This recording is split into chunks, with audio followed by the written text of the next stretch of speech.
डायन सहेलियां।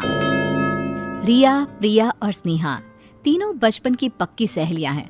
पढ़ाई पूरी करने के बाद वो तीनों एक साथ एक ही कंपनी में जॉब ज्वाइन करती हैं और जोधपुर के लिए निकलती है। शहर में नए होने के कारण उन्हें घर मिलने में मुश्किल हो जाती है। यार, कितने दिनों तक होटल में रहकर दुगना पैसा देंगे? अब कहीं भी घर मिले ना तो चुपचाप से ले लेना, ज्यादा ड्रामा मत करना तुम दोनों। ऐसे भी हम लोगों को यहाँ कोई नहीं जानता है। अरे वो तो ठीक है, लेकिन मिले तब ना यार। हम लोगों को कौन सा मजा आ रहा है इस तरह होटल में पैसे वेस्ट करने में। तभी स्नेहा को कॉल आता है। एक घर रेंट पर है, आप लोग देखना चाहते हैं तो अभी आ सकते हैं। हाँ, हम तुरंत आ रहे हैं। तीनों ब्रोकर के पास जाती हैं और घर उन लोगों को पसंद भी आ जाता है। ये फाइनल कर दीजिए, हमें ये पसंद है। ओके, आप लोग कल से ही यहाँ शिफ्ट हो सकते हैं। तीनों सहेलियां उस घर में रेंट पर रहने लगती हैं। सब कुछ अच्छा चल रहा होता है। फिर एक रोज रात में उनके घर पर कुछ लोग घुस आते हैं और लूटपाट करने लगते हैं। रिया के रोकने पर उसे जान से मार देते हैं। प्रिया और स्नेहा मदद के लिए लोगों को आवाज लगाती है, लेकिन उसकी कोई नहीं सुनता। बचाओ, कोई मदद करो हमारी। रिया की तरह हम दोनों भी ना मारे जाए। तू भाग, मैं इनको रोकती हूँ। नहीं, मैं तुम्हें छोड़कर नहीं जाऊंगी। मेरी बात मान प्रिया। गुंडे उन दोनों के साथ जबरदस्ती करने लगते हैं और प्रिया जैसे तैसे भाग निकलती है। गुंडे स्नेहा को भी मार देते हैं और सब कुछ लूटकर फरार हो जाते हैं। अगली सुबह जब प्रिया वापस घर आती है तो लाशें देखकर खूब रोती है। मैं तुम दोनों की मौत को यूं खाली नहीं जाने दूंगी। इन दरिंदे इंसानों को यूं मैं नहीं छोड़ूंगी। प्रिया काले जादू की विद्या का सहारा लेती है और उन दोनों की लाशों को उसी घर के एक कमरे में बंद कर देती है और अपने काले जादू से उन दोनों की आत्मा को जागृत कर उन्हें डायन बना देती है और खुद भी डायन बन जाती है। वहाँ के आसपास के लोगों को लगता है कि तीनों मारी गई है। उनकी मौत के बाद से ही वो घर यूं ही पड़ा रहता है। कोई भी आदमी उस घर को ना रेंट पर लेता, ना वहाँ कोई भटकता। रात को उस घर से चीखने की आवाजें सुनाई देती और लोगों को समझ में आता कि वो तीनों डायन बनकर इस घर को अपने कब्जे में कर चुकी है। उस घर का मालिक भी घर में घुसने से डरने लगता है। अरे किस घड़ी में मैंने उन तीनों को ये घर रेंट पर दे दिया था। इतने दिनों से यहाँ साफ सफाई भी नहीं हुई। क्या करूँ अब मैं? प्रदीप अपना दिमाग चलाता है और एक गरीब नौकर को बहला फुसला कर कहता है, अगर तुम इस घर की सफाई अच्छे से कर दोगे ना तो मैं तुम्हें 3 गुने पैसे दूंगा। वैसे अभी दिवाली भी आ रही है, तेरा भी काम हो जाएगा। लेकिन साहब, मैंने सुना है वहाँ डायनों ने अपना घर बना रखा है। अरे यह सब अफवाह है। देख ले, तेरे पास खाने के लिए पैसे तक नहीं है। मुझे क्या है, इतने पैसे में तो कोई भी काम कर देगा। नहीं साहब, मैं करता हूँ, अब चिंता मत कीजिए। नौकर घर के अंदर चला जाता है और पूरे दिन साफ सफाई करने के बाद बुरी तरह थक जाता है। साहब ठीक ही कह रहे थे, यहाँ कोई डायन वायन नहीं है। चलो यहीं सो जाता हूँ, कल सुबह चला जाऊंगा। नौकर उसी घर में सो जाता है और आधी रात होते ही उसे चीखने और चिल्लाने की आवाजें आने लगती है। बचाओ! बचाओ! नौकर उठता है और इधर उधर देखने लगता है, लेकिन उसे कुछ दिखाई नहीं देता। फिर एक बंद कमरे में उसकी नजर पड़ती है। ये हमारा वहम होगा। इतना सुन लिबा है इस घरवा के बारे में कि हमरे कान बजने लगे हैं। अरे यार, ये कमरा तो हम साफ ही नहीं किए।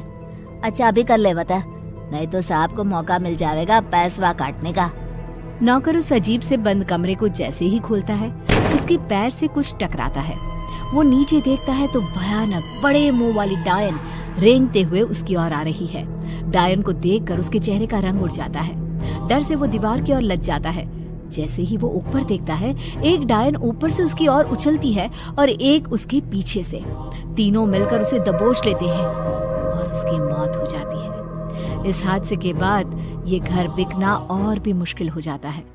फिर एक रोज मोहन एक सस्ते और अच्छे घर की तलाश में रहता है और प्रदीप उसे ये घर पानी के भाव ऑफर करता है। क्या हुआ यार, इतना सस्ता और अच्छा घर यहाँ तो मिल पाना मुश्किल है। अरे यार, यहाँ डायनों का कब्जा है। मैंने कुछ लोगों को बातें करते सुना है। अगर कुछ हुआ तो हम क्या करेंगे?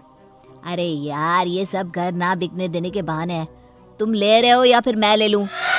मोहन घर खरीद लेता है और अपने पूरे परिवार के साथ घर में रहने लगता है। कुछ दिन बीत जाते हैं, सब कुछ ठीक चल रहा होता है।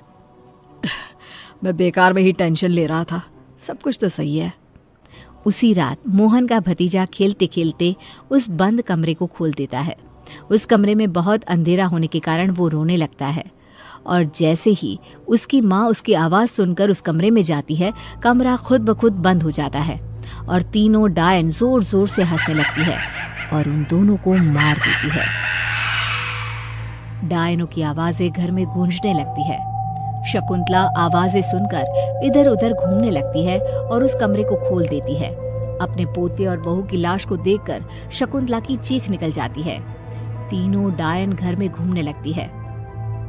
बेटा पहले ही मर गया है, अब उसकी आखिरी निशानी भी चली गई। अरे डायनो, मुझे मार देती, मेरे पोते और बहू को तो छोड़ देती। एक एक कर सब मरेंगे, तेरा नंबर भी जल्दी आएगा। क्या हुआ माँ, ये सब कैसे हो गया? शकुंतला बेहोश हो जाती है और मोहन अपनी भाभी और भतीजे का अंतिम संस्कार करता है। तभी उसे वो सब कुछ याद आने लगता है जो उसने लोगों से सुना था। कहीं ये सब उन डायनों का किया हुआ तो नहीं है? मोहन रोता हुआ वापस घर लौटता है और देखता है कि तीनों डायनें उसकी माँ को घेरे हवा में घूम रही है और उसके पिता की लाश जमीन पर पड़ी है। इस घर में जो भी आएगा वो अपनी जान से जाएगा। तुम लोग भी हमें लूटने आए थे, अब मौत के घाट उतर गए ना। अरे पापीनो, इन बेकसूरों ने तेरा क्या बिगाड़ा है? मैंने लिया था ना ये घर, खा ले मुझे। तेरा परिवार क्यों वीरान कर गई? प्रिया डायन मोहन की ओर घूमती है। उसे देखकर मोहन के होश उड़ जाते हैं। प्रिया, तुम ये सब क्यों कर रही हो? मुझसे कोई शिकायत थी तो मुझसे कहती, मेरे पूरे घर को क्यों मार दिया तुमने? मोहन को रोता देख प्रिया अपने असली रूप में आ जाती है और रोते हुए अपने साथ बनी सारी बातें उसे बता देती है। मोहन, मुझे पता नहीं था कि ये तुम्हारे परिवार के लोग हैं। उन दरिंदों की वजह से मैं डायन बनने के लिए मजबूर हो गई और अब मैं तुम्हारे लायक भी नहीं रही। तुम चिंता मत करो प्रिया, तुम तीनों को न्याय मैं दिलवाऊंगा। मोहन उन गुंडों का पता लगवाकर उन्हें उम्र कैद की सजा दिलवा देता है। रिया और स्नेहा की लाशों को जलाकर उन्हें इस दुनिया से मुक्ति दिला देता है और प्रिया से काला जादू छोड़कर उसे पहले की तरह आम लड़की बनने को कहता है। बाद में दोनों शादी करके खुशी खुशी उसी